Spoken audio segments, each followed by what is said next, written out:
Few things are for sure in this life, but this is. If we live for any substantial amount of time, we will encounter grief due to the loss of a loved one. Not something any of us ever want, and we all handle it differently. This podcast is to feature those who have done purposeful and meaningful things through their grief. These people featured on here are normal folks, just like you and me, who were thrust into a place they never wanted to be in their lives. A painful place. As they move through their pain, they realize that something worthwhile, something for the greater good could come out of the unthinkable. I'm sure that none of them would ever consider themselves to be a hero, but when I searched the definition of the word hero, I found this: a person who is admired or idolized for courage, outstanding achievements, or noble qualities. And that fit. And so it's my privilege to bring you the remarkable stories of these heroes in grief. Hi, everyone. This is Tom, your host for the Heroes in Grief podcast, and the response has been incredible so far, and I want to thank you for that. It's getting out to people, and they're letting us know that it's helping them, and that is what it's all about. I want to make you aware of a way that you can support this podcast without having to spend 1 cent, and that is through affiliate marketing. I've set up affiliate marketing for online shopping. If you do online shopping, then I have links to all the major retailers, most of them anyways, and I can provide them for you so that when you buy online through those links, you'll help support the podcast through the percentages that we get. It doesn't cost you anything more. You just shop like you regularly would on the sites that you love. It's very easy. All you have to do is shop. And that's it. Just let me know the links to the places that you want to shop at, and I will provide the affiliate links so that you can do it. If you want more information on this, you can go to heroesingrief.com. It takes you to the Linktree page where a video explains it in a little more detail. But you can always email me at tom@heroesingrief.com, and I can answer questions for you. But you can support the podcast that way, and it's very easy, very simple, and it doesn't cost you a cent. Isn't that great? Thank you. Now here's today's episode. Joining our conversation with Warren Gibbons today. Good to have you, folks. Warren, how you doing, man? I'm doing great. Today's a great day. Excellent. I'm happy to be here with you. You too. You too. I miss our initial talk was an awesome one we had over the phone. And it was, right? Man, and I've had a few of those with some of the guys. And, I don't know. It kind of takes a lot out of you, when you have those talks. And so it's like, I'm very limited in my capacities now, since losing Jeff. I'm like, I have to draw the line. I reach a point and I'm just like, wait, I can't engage heavily now. I just got to do mindless stuff or whatever. I hear you. And yet here you are doing a podcast. Not exactly mindless stuff, right? It is. No, it is. Because I like the approach, just we talk, and discuss things. And so it's easy, But yeah, you gather up the energy for those times too, So what's been going on with you? What's been going on with me? Well, for the people who don't know, Tom and I met in Helping Fathers Heal, a grief support group for fathers who've had a child pass. And especially since the conference this year, there's usually like, it's a bubble going to a conference, Mm-hmm. And then we come home and people usually have some type of emotional hangover or physical hangover from that, being in that love bubble, or people will say like, oh, they crash from being there. And I didn't have that this time because I got into volunteering and helping at the conference, and a lot of creative ideas for new projects or how to help people in bigger ways. And I just kept it going when I came back, and shocker, it's in the name of our organization, helping parents heal, helping fathers heal. It helps to help others. So I've gotten involved with the dads. We started an experiment bringing dads and siblings together to help when a child passes and the father has other children. Strange thing is I don't have any other children. Nolan was our only child. So that's been going well, just helping have the conversation so that a dad can talk to someone who's not their sibling, or a sibling can talk to someone who's not their dad, and they can learn from each other and help with this issue. And it's working. So I've been doing that once a week. That's been going well. Yeah, that was great. I was there for the first one, and even that one started breaking some ice and some things. But yeah, that's great conversation. You know, the other siblings have to be tended to, you know, and folks sometimes that doesn't happen because of the grief that you're experiencing and everything else. You kind of focus around that and the child that was lost, and so the other sibling can be left behind. And so that's the object Very of all common. of that. Yeah. Very, very common. Yeah. Yeah. So that's good. And so now why don't you share a little bit about your story with Nolan so that the people know, and then we'll get into all the other things too. My favorite subject, you know, every parent, their favorite subject is talking about their kids. Mm-hmm. And when a child passes, it's still there, plus more, a lot more. You know, we need to talk about them even more. So, Nolan passed just after the age of 15. He was two months into 15, and he passed in his sleep. It's referred to as sudden unexplained death in childhood, which is a fancy name for we don't know. Wow. Think of it like SIDS, but SIDS is kept to an age range. You know, there are a lot of humans who pass in their sleep, apparently, and then the medical examiner can't find a cause. It's a process of they're able to rule out what it definitely wasn't. As far as like physiological causes, I mean, we're left with this clean exit that he had. You know, we had no idea that there was anything wrong. I don't think there was anything wrong. He never had symptoms. The day before he passed was just awesome, beautiful day, gorgeous weather. We were hanging out. Sheila and Nolan were in the pool, giggling and deep conversation as they do. And I was making plans. I remember walking around the pool on a phone with a friend talking about going fishing, which is where I was when I got the call that he had passed. But it was just a beautiful day. I mean, we watched a movie together. We made popcorn. Sheila went out and got ice cream. I even laid down with Nolan. He's 15. I mean, he called me daddy. He was still holding my hand, you know, not as much as he used to when he was a littler, younger, but we were really close. And Nolan was a really sweet kid, super, super kind, very funny. Oh my God. You know, like that's part of the hard of having a child pass is you get to appreciate, sounds weird saying it that way, how great it was when they were here. And Nolan made it pretty amazing, awesome, like in all kinds of ways. You know, he was one way with me, another way with Sheila. I remember sometimes Sheila he'd come over and say, "Hey, mommy, can I blah, blah, blah?" And she'd be like, "Wrong parent. That's why we got two of us. You got your wires crossed. It's that one, right?" Oh yeah, right. And so Nolan, like in mommy and Sheila's car, my wife, there was a lot of show tunes and musical theater. And in my truck, which Nolan named, one day I was like, "Oh, what should we name the truck? Some people do that, right?" And he goes, "How about Truckee?" I'm like, "All right, I get it. You're not into the name." Anyway, so we named it Truckee.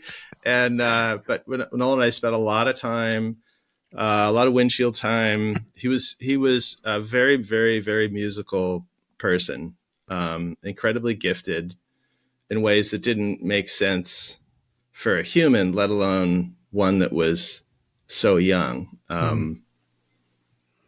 He was super. I mean, he wrote a ton of songs. I think he found when he was like 10, I think he saw a kid who had an iPad software program for writing music and for producing with tracks. And if you're in the music world, like Logic or Pro Tools, but an iPad version. called Medley, and this kid was like, I made a song, and Nolan's like, let me see that, and all of a sudden he could get all these musical ideas out of his head. And before that, he had been super into, always very into music. He was very into a cappella music, and he found an app where you could, Brady Bunch yourself on the, all these and you could harmonize with yourself and do all these parts. He went to town with that, and he made like 40 some arrangements just on that app alone, and then proceeded to get all these followers. And I remember the day he came, that was the age where he'd be like, Mommy, can I have your phone? And he'd disappear. Daddy, can I have your phone? I'm like, no.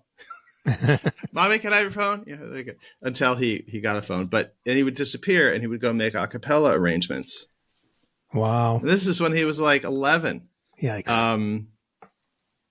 And he made like 40 some of those. And I remember the day he came in, because the app was like, it was pretty new at the time. It's called Mix by Mixchord. Anyway, the acapella app. And he comes in and he goes, Mommy, Daddy, I have a follower. And he turned around and walked away like he was the biggest badass. He was just so like one follower. And then he proceeded to get like thousands of followers doing that, which is great because, finding your people is a big deal as you're becoming, especially as a young person. And it was acapella is the very kindest of the music world, which is pretty kind compared to the acting world. Nolan was also into musical theater. He was in all kinds of shows, loved to perform, loved to cheer on people who were sticking their necks out. If a kid was going on stage, going for something they were terrified to do, Nolan would cheer louder than for somebody who was incredibly great. That is awesome. That is great. Yeah. Lots of stories of him encouraging kids, welcoming kids to the theater company. We didn't know this, but he kind of made it his job to like make kids feel, Nolan was my first friend here, at the theater company or community theater. So when he passed, he was, just turned 15. He'd been writing all this music. He wrote, when he got that iPad app, Medley, he took off and went to the races and proceeded to make 9 albums of songs. Oh my gosh. And every album had like 8 or 9 songs, 7 to 9 songs on it. And sure, some of them were absolute garbage, but how do you make a great song? Make a lot of songs. That's right. And he just let himself indulge in it, and he loved it. So he probably made like 80 or so songs just on that thing. And that was like when he was 12. And then when he was 13, we set him up with a proper home studio we got him a MacBook Pro and a MIDI keyboard and microphone, and got out of the way. Yeah. We hooked him up with teachers, and then he would go back into his vault and start fully developing songs or writing new songs. And then when he wasn't writing a song, he'd take a break and he'd make like an a cappella arrangement for fun. And so he passed finally was like, I'm ready to start really releasing songs on Spotify and so forth. And then he uploaded his first song. And at the time during COVID, he passed just over 4 years ago in August. And it took 6 weeks for me to upload the song to the distributor to when it would be live on streaming platforms. And he passed just 2 weeks before his first song went live. Oh my gosh. So when he passed, we were obviously, lost and confused and sad and pissed and like all of it. Yeah. All the confusion, just very much an existential crisis, Yeah. And so one of the things we did when we were like, drowning in this ocean of grief, we had his music was like a life preserver to reach and hold on to. And we were really fortunate because there's so much music. So we just started working on, releasing his music because that's what he wanted to do. So we just took over and continued And for about a year and a half, we would release songs with that had his vocal on it. And then we got to a point where we took a break for a year, and now we're started back up a year ago. And this time, now we're working on songs that, we don't have his vocal. So we've found producers recommended by one of Nolan's mentors, who was a producer for Pentatonics, or is a producer for Pentatonics. And so now we have these people helping us finish songs, and then we're picking Nolan's friends to be the singers on the song. So this whole journey of releasing Nolan's music, especially this phase 2, has been incredibly healing. Like, it, not even just for us. Like, I've learned that, like, if you have an idea or something where you're going to honor your child, in our case, or your human, or whatever your project is, but I'm learning to hold it loosely, and then to be open and have like a radar on for the special weirdo unicorn humans that lean in and who want to be a part of it. And then they make it even bigger and better than we even thought it could be. And then it's healing for them, aside for us. And plus, guess what? Guess who we have to talk about a lot in this process? Nolan. Number one. So the ripple effect. Yeah. Very much. Yeah. Yeah.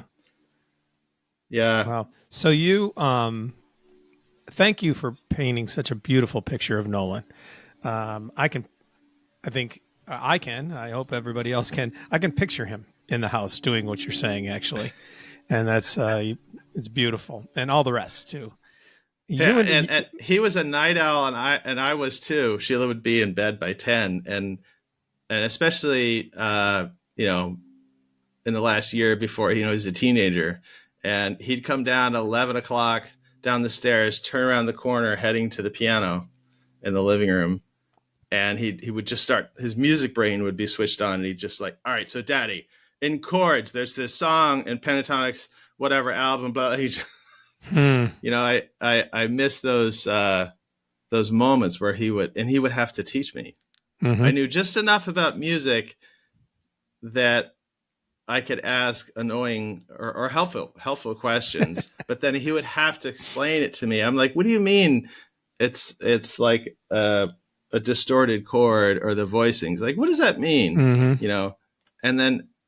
And you benefit when you have to teach somebody. You really learn a lot. And yeah, he was so fun to hang out with. Incredible. Great information. Thank you. And of course, my heart's with you. So sorry to you and your wife. Thank you, Tom. Yeah. And so you and I on our initial phone call, as you mentioned, we're part of Helping Fathers Heal. So a lot of the dads, we make contact with each other outside of our Wednesday calls. We have Wednesday calls all the time for those of you out there. If you know a dad that may benefit from it, they will benefit from it if they become part of the group. There's no doubt about that. So it's incredible. Yeah, we'll have all the information available, of course, for people in the show notes for this. But so we made contact because the dads many times in the chat of that call, we'll all put our phone numbers in there so we can contact each other, because everybody looks so forward to the Wednesday nights, and they're like, wow, I can't wait for Wednesday night because it's guys talking like guys, having a good time like we are. And that's the greatest thing. It's just, it's like we're hanging out. I don't know if you go to a coffee shop or if you go to a bar or whatever. It's like we're just hanging out at that place doing that. It's so cool. But it's so special because we don't have to put any calories or effort into fitting in. Like going out in the normal world, in our case, like grief, especially in the first couple of years, can be really vulnerable. And a lot of effort and energy goes into navigating through the normal world and being around other dads who've also lost a child. There's no calories that have to go into that. No, very relaxed. Everybody's in their own realm. If you look around the Zoom, like some are, in their garages, some are driving their cars, whatever the case is, wherever you are. Some are having a drink, some are, whatever, almost sleeping, and I've fallen asleep in the calls before. Oh yeah, me too. But so I want to get back to our initial call because we talked for over an hour, I think, the first time that we made contact with each other. And so when we were talking about like how special Nolan was and like Jeff, my son, was very smart. I mentioned this all the time, but he talked about like things about quantum physics and things like that. And he didn't even graduate high school. He got a GED, and kind of left high school because he was bored with it, that type of thing. And we've all recognized this on the calls when we do the Zoom calls, that these children seem to be remarkable in some sense, and it blows us away. And especially in your case, I can't fathom trying to process, what you have with Nolan because of there being no answers. And that's so tough that he just is gone. And why? Well, what? Yeah, I think about this a lot, and I'm on the call every week. We have a group of people who take turns administering the call, and I'm one of those people. And I get to, Tom and I get to see all the flavors of how a human can pass. Mm-hmm. The whole rainbow, whether it's a disease or it could be violent crime, it could be somebody went missing, it could be hypothermia, car accident, like fentanyl. Oh my God, so many people coming in from fentanyl, as you well know, Tom. Yeah. Mm-hmm.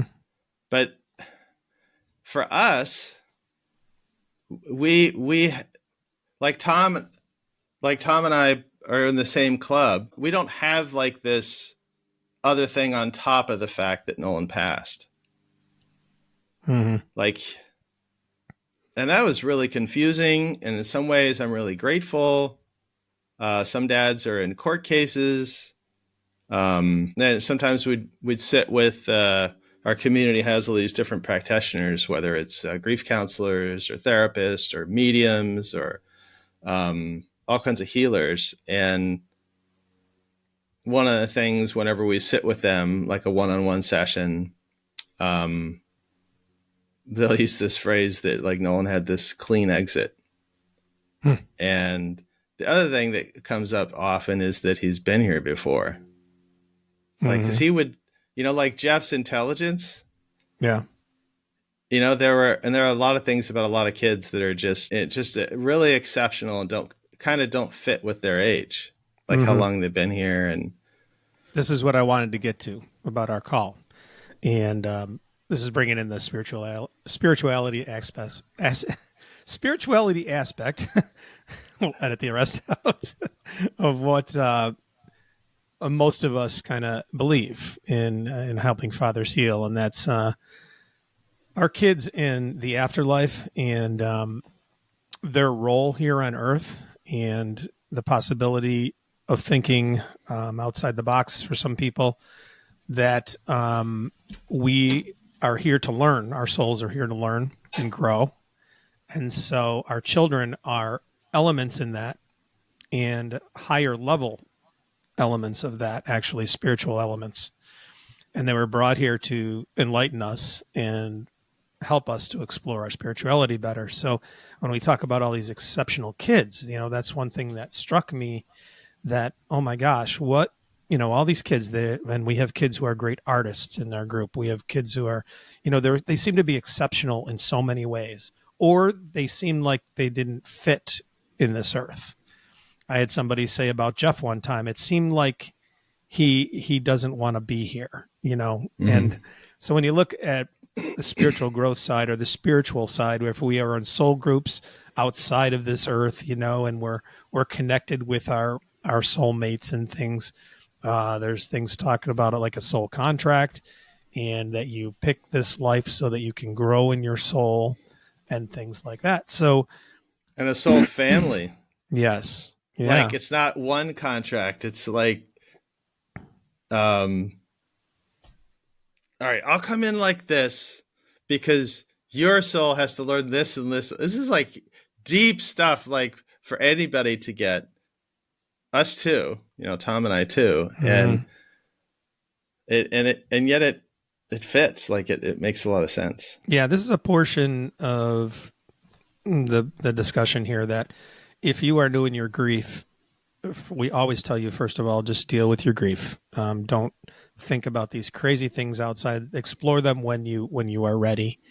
And that's important. You need to process your early grief and get through that time and just take those steps to do what you need to do there. The other side of this is that we are sharing our beliefs and our experiences, and they are our own, and you have your own. So just take it as it is. We don't have to recruit anybody. It's not about that or anything like that, like religions. It's nothing like that. Ours are our own, and we share them, and that's simply it. So there's a common phrase in our group, like take what serves you and leave the rest. So if something doesn't fit, we don't have to get offended or upset. We can just, there's something about what Tom said. Like, I don't understand what the hell he's talking. And what the hell? And we can get upset. But there was that one part that Tom said, like, we borrow from each other. Mm-hmm. We're constantly borrowing. It's like a quilt of borrowing from each other. Yeah. And then you realize different things and explore down another kind of rabbit hole or whatever. What I try to tell people too is that I don't believe in coincidences. That's one solid thing with me. I just don't believe in them anymore. And so if you're hearing this, if you're listening to this, then what I would say to you is there's a reason why you're hearing this. And so you explore that in your own realm and let that happen, and so the concept we're talking about here, and Warren, I can picture us in our soul family, and that means that we're outside of life on earth here. We're in our spiritual realm, home. And we're part of a group. Home, exactly. Back home. That's home. And so we sit there, and there's books about this. Michael Newton did hypnotherapy he's got 2 books out that talk about. He hypnotized people and brought them back to that sense of their spiritual sense. And they're in their spiritual life, and they're explaining to him what's in that world and how it works. And there's 78 different cases in 2 different books, and they all basically say the same thing. So you're wondering, how can that be? He didn't make this all up. For what purpose? He's selling some books, but he's not getting rich off them and this type of thing. But so I can picture us up there and what we're talking about here, and we're looking at a plan it's almost like a video game, right? And they talk about that a lot, the Matrix, or a video game that we're avatars in this like video a playing field, right? And you're looking at it. You're planning the game. Go down and play a role. Yeah, you're planning the game. So if you want to take this into particulars, like Jeff, my son, and I sat up there and in our soul sense, and we said, okay, I need to learn to grow in my soul in this way. And I need to learn. And he says, I need to learn in this way, or I'll be this role for you so that you can do this, So if you think about those kind of things, it takes you on a different level spiritually and in your grief process. And that's what's happened with me. I hear a lot. I'm 20 months into it, and people are so like, you're so, oh my gosh, how are you? And I don't take any credit for that at all. It's all this realization of things that's been brought to me and that I believe in. And so that gives me a lot of peace, and not everybody's there. I understand that. But there's no pride in that or anything. It just happens to be where I am, and I'm walking my path. So, but I think it's so cool that if you think about it, and all these kids exiting, what more impactful way could it be to bring a spiritual awakening to people like us who are left here than to have children leave? Because it's probably the worst grief experience you can experience, or other loved ones for people who don't have children or things like that. If there's a spiritual awakening happening on this earth, what more impactful way than, and I thought of that at the conference when I'm looking at all these beautiful children, the buttons. We all had buttons of pictures of our kids. And I'm walking around the bar one night and I'm looking at all of them, and we all discuss our kids when we meet. We talk about the kids now, who's this? And you get the story and everything.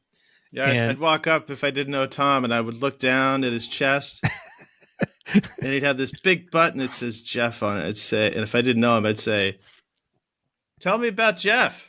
Yeah. Like that's how we would meet strangers. Before we introduce ourselves. Right? Yeah. So, and what was happening, and I was discussing this with other parents there, all the kids are beautiful. Like, and of course you think your child's beautiful, but I mean, you look around and let's face it, there's people on this earth that are not so attractive. It's just the way it is. But I'm looking at all these kids and they all look like they're pictures that would be made for a photo frame of a high schooler or older, a surfer or whatever the case is.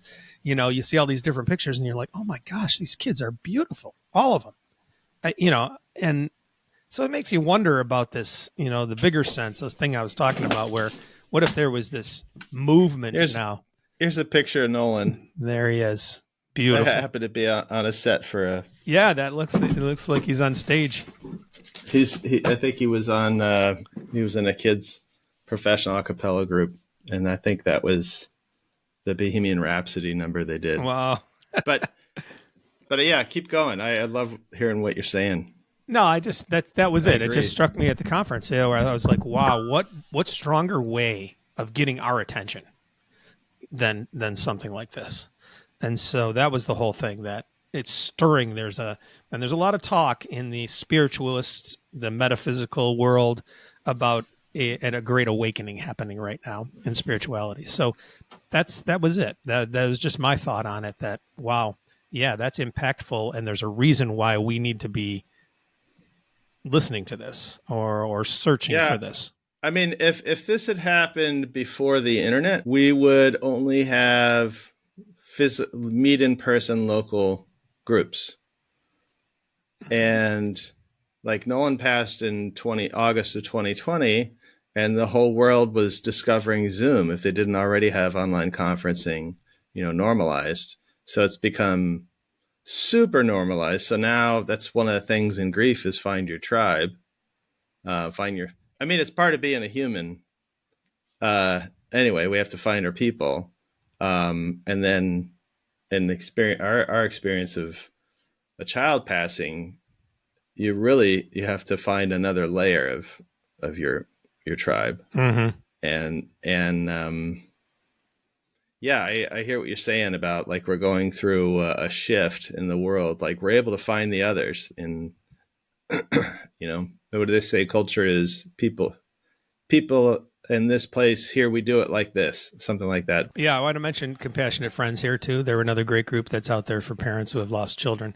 And I think now it's branched off a little even to, is it grandparents or grandchildren involved in that somehow? It's grown a little bit. So this is all about the resources for people. We happen to be parts of helping parents heal and helping fathers heal. But there's great resources out there. And that's what we want to try to raise to the surface here for people in grief, break that stigma of grief and get it out there about all these wonderful resources available. Yeah, this is a big thing. So grief is part of the human condition.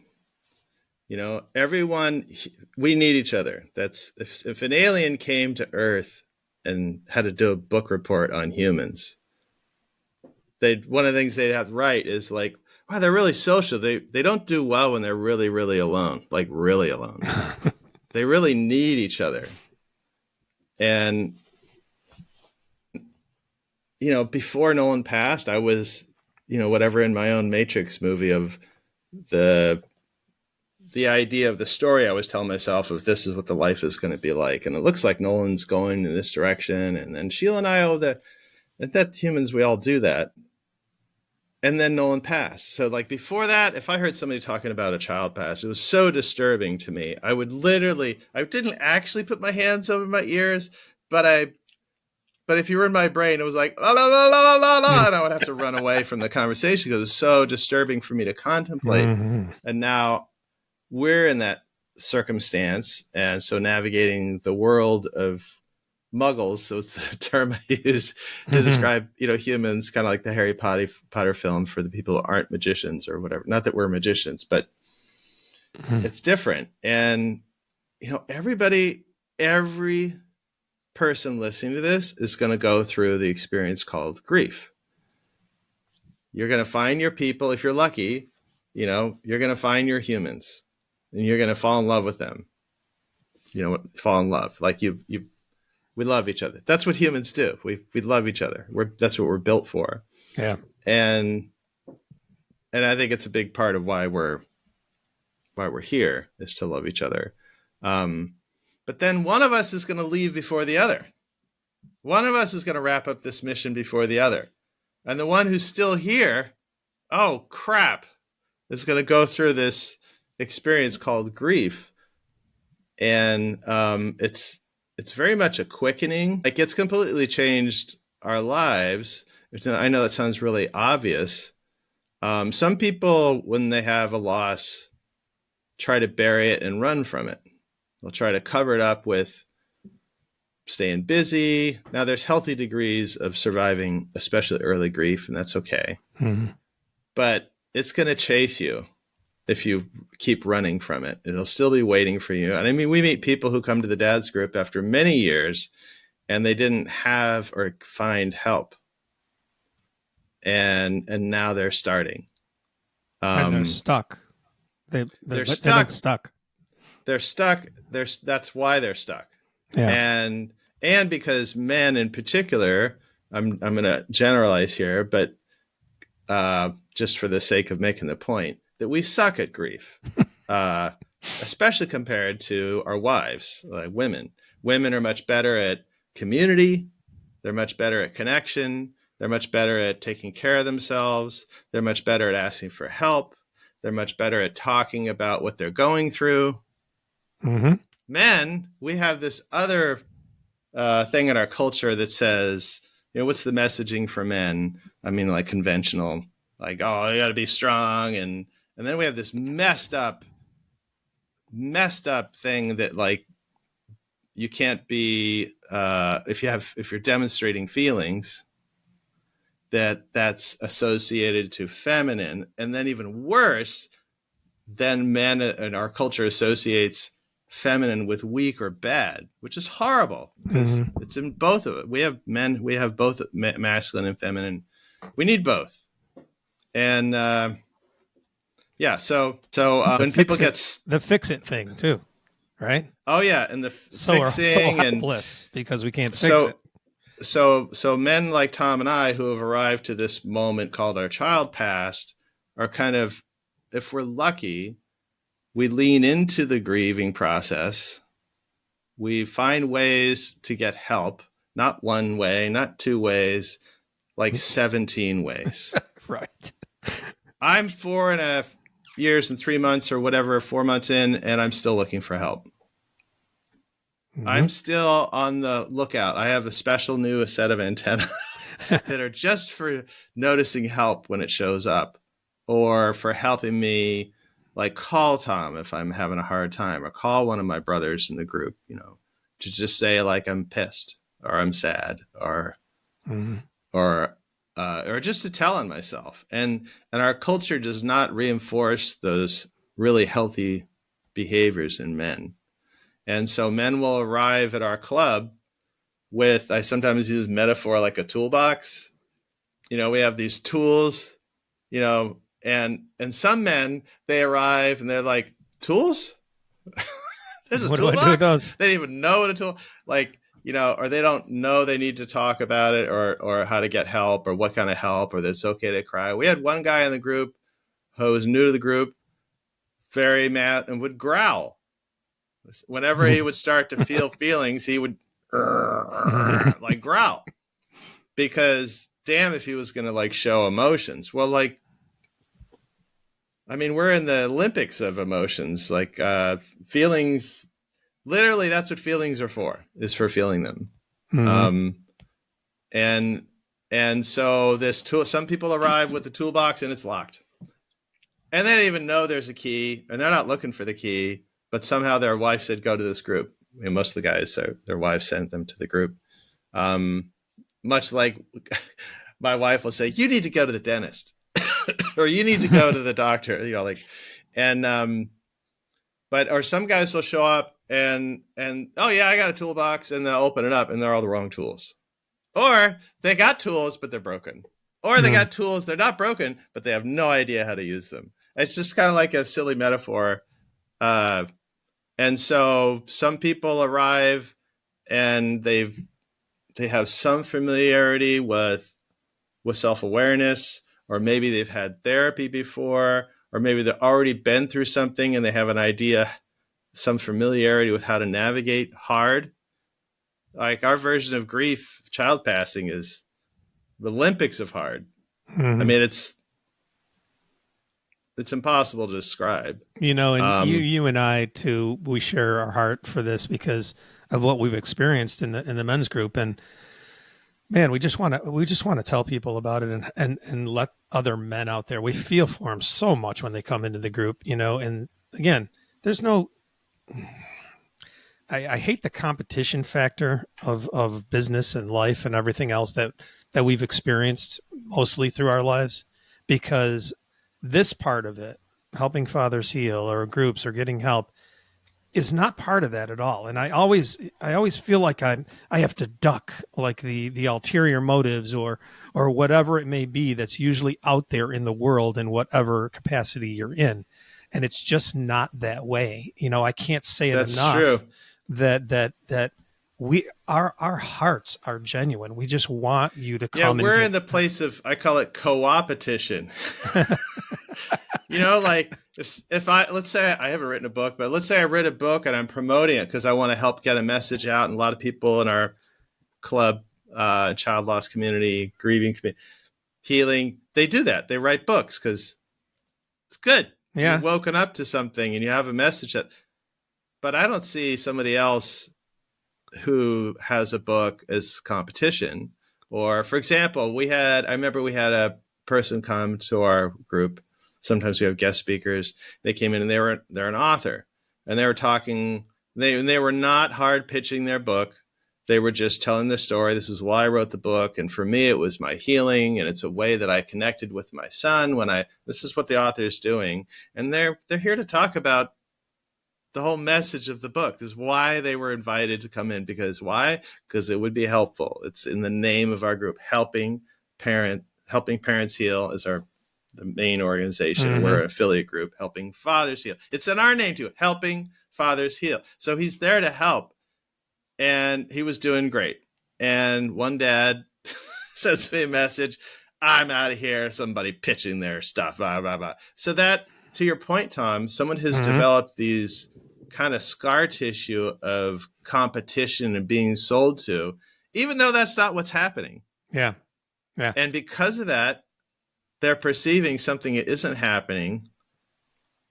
It's a factor of being a human. A lot of humans are walking around looking for opportunities to be offended. Yeah, in our society now, I mean, it fosters that, and it's like, if I'm looking to be offended, I can't recognize the help that's coming up because I'm busy labeling it as offensive. Right, and you're sitting there the whole time. You're like just looking for that thing, right? The whole time you're listening to somebody, but you're not really listening to them, and right, all this other stuff, and just, oh my gosh, yeah. I just want to, even outside of grief, like how often, Tom, have you ever been trying to do anything? You have an idea. Oh, I'm going here, doing my career or my work or whatever you're trying to do, and then help comes in. Like progress comes in ways you didn't think it would come in that way. It's almost always like that. And you couldn't recognize it because you're so... Why would it be any different in grief? You know, like... And it's similar to when you meet somebody, right? And you shake their hand and say, I don't know. Last night I was at an event that my friend invited me to. It's called Western New York Heroes, and it's all for the military. Over 900 people there, a huge gala event. And he invited me, he said, because you can network there for your grief talks and things. And I thought, well, great, So this didn't happen, but I'm setting the tone like you're at an event like that. And you have a purpose there in a way, in the back of your mind. So when you meet somebody and you shake their hand and you say, hi, I'm Tom, and they say their name, and you're already thinking about what you want to say instead of even listening to their name, right? That's how it goes. That's called being a human. Sometimes we're stuck in ego. Yeah. So that's what we got to break down in all of this, and trying to break down and just be genuine about this. And it's so refreshing too when you do, like with the podcast. I've said before that there's a gazillion grief podcasts out there. People don't know it because stigma of society has kept it down there and everything. But everyone's like, so how's the podcast doing? I'm like, it's doing. I don't, I look at the numbers and I really don't care. It's just like, well, I'm doing what I'm supposed to be doing and getting things out there, and that's all. So, but it's so refreshing because I did battle that, and I'm like, maybe I should advertise. Maybe I should spend some money with a podcast, whatever. And then I'm like, no, that is not it. And that constant battle of that it sucks, Well, it's all normal business problems and normal anything, being a human. But at the same time, like, if there's one person who's listening, to whatever episode it is, and all of a sudden they go, oh, I didn't think about it like that. Or oh my God, she's just like, your guest who's on, and they're going like, oh my God, that's how I felt. Mm-hmm. Like, if you help one person with each episode, is it worth it, Tom? Of course. Even if all the episodes helped one person, it's worth it. Yeah, and they are. I hear you do such a great job, and we suck at grief so bad as a culture. Mm-hmm. There are some cultures I hear about where they do it really well, but they're usually some obscure culture, not mainstream. And but we need help. We need help with it. We need help normalizing it. I met a guy who my wife found him. He did this thing when his father passed, and he's a surfer. So he put his dad's name on the surfboard and became this whole thing, a nonprofit. He does it for free, where people could contact him, and he'd put their person's name on the surfboard, or their pet, or they could be anybody. It's just like this grief project. And I met him recently because my wife had content. And so Nolan's name is on surfboard number 8. And we met him at the beach. He was so present with us. Like, the world didn't exist. It was beautiful. And we're having this conversation. Alert, folks, your angels can come at any time, anywhere. So be sensitive to it. Oh, get this. It gets even better. So there's the first point, and then there's the bonus point. The first point was that we met him, and he was telling the story about when his dad died. And he said, nobody told me about this. This is a guy who's like, I want to say he's like in his early 30s, maybe.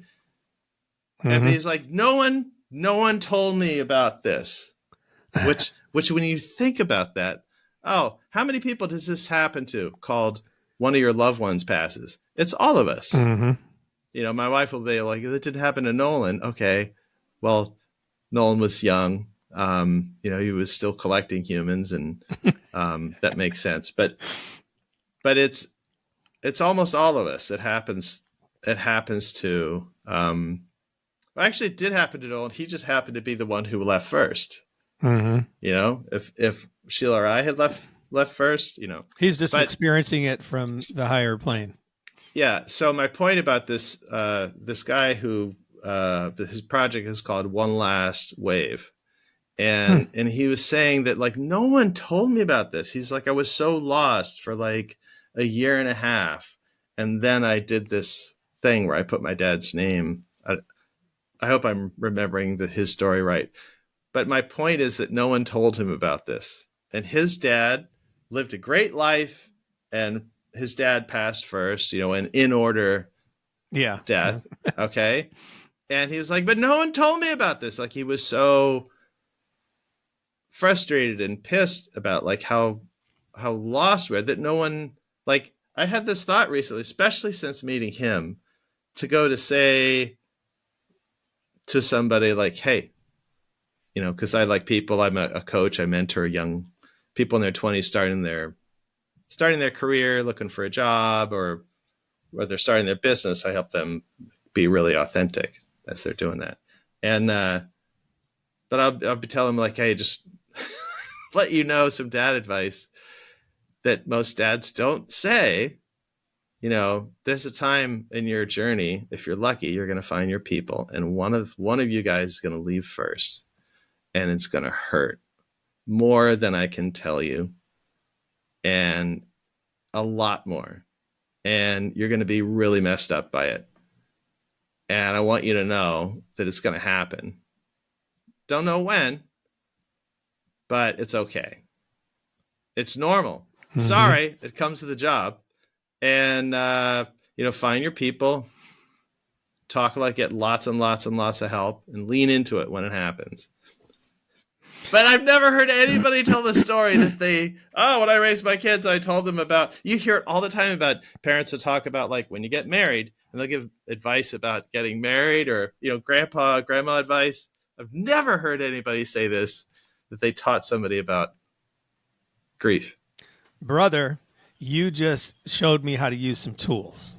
All right.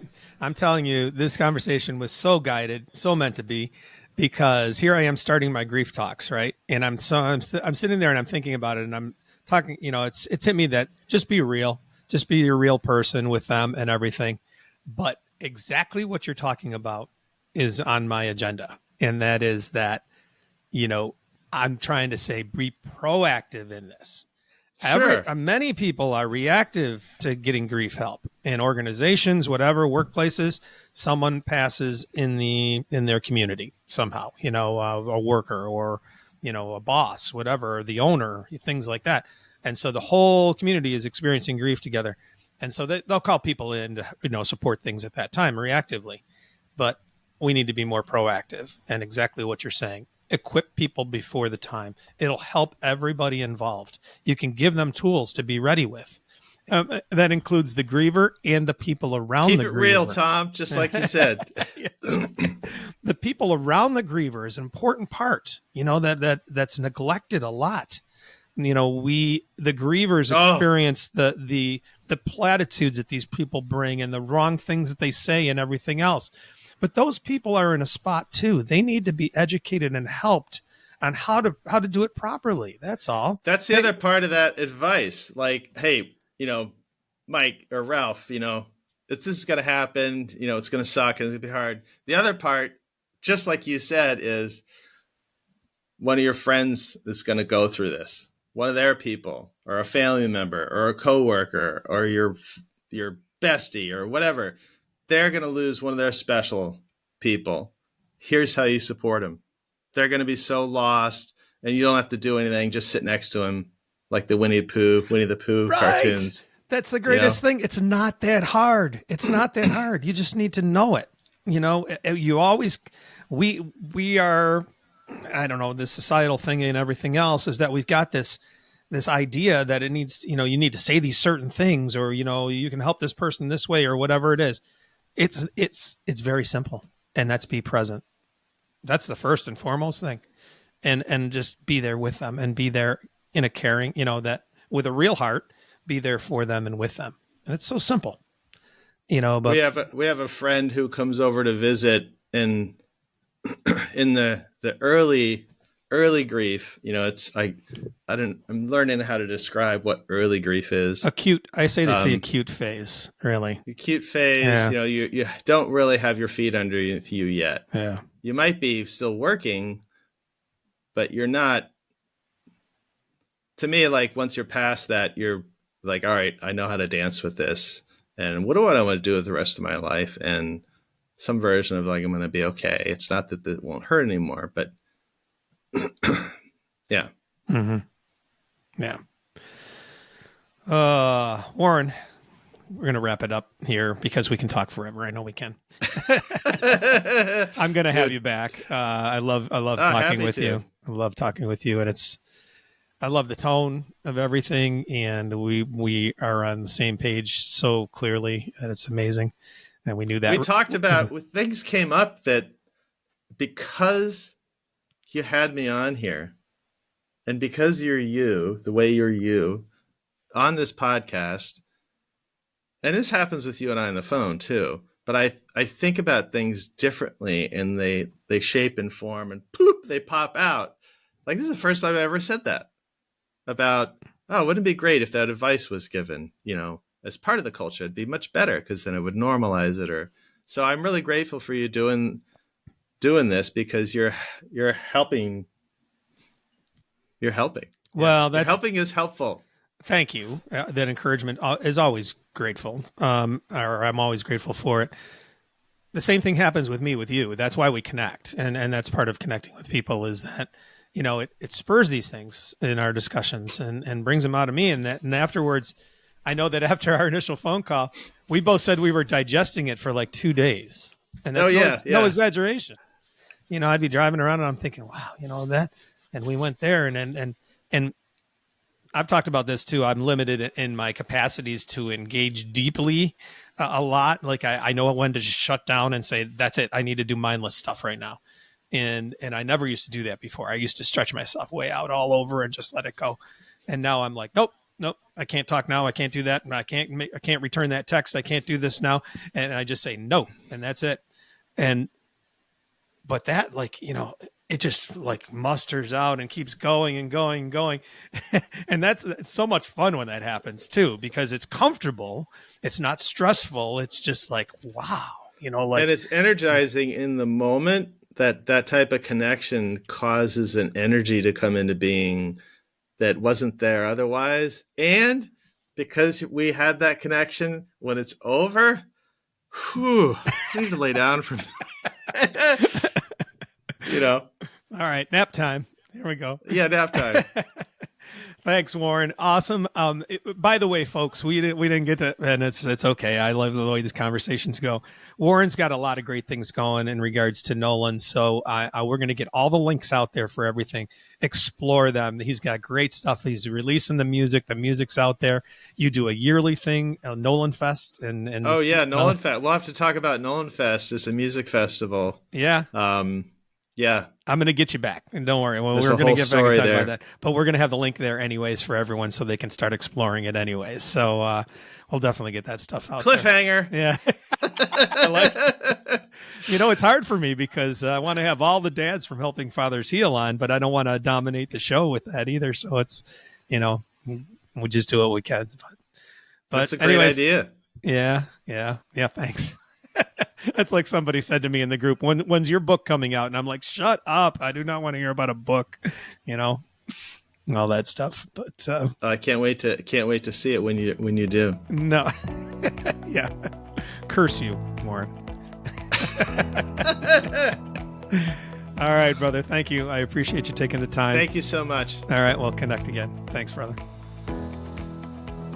Thank you for listening to the Heroes in Grief podcast. If you'd like access to any of the links that we discussed in today's show, you can find them in the show notes.